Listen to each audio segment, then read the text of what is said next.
انت شفت بن شرقي عمل ايه في الباك رايت بتاع الاسماعيلي؟ الواد ظهره اتكسر. طب انت خدت بالك من بالعمري؟ خدت بالك من بالعمري بيعمل ايه؟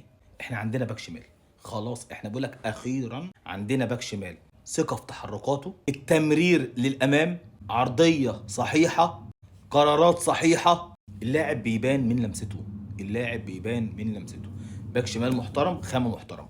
طيب بالمناسبه على اللاعب بيبان من لمسته، كموش المهاجم اللي عندنا احنا من لمسته مفيش اي بوادر هجوم، مفيش اي بوادر خالص، هو مديها لك انت ما شفتوش، انت مش شايف مهاجم عندنا، مش شايف مهاجم. يعني هو بالعمري لا خامه، شفناه لا لاعب باك شمال محترم، فهو من لمسته كموش مش ظاهر، لا ما لا لا في حاجه غلط.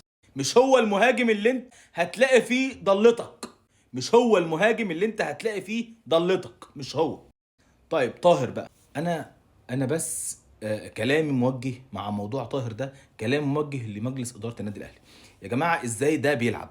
يا جماعه ازاي ده انتوا لسه صابرين عليه ومقعدينه؟ ازاي يا جماعه ده؟ ازاي ده لاعب كوره في النادي الاهلي؟ ازاي؟ طيب نخش على بن رمضان. بن رمضان يا جماعه بن رمضان ما ينفعش ليه ولا تحطه جناح، ولا ينفع تحطه لي 8، ولا ينفع هو تحطه تحت المهاجم، مكانه تحت المهاجم. فما ما تخترعش، ما تخترعش.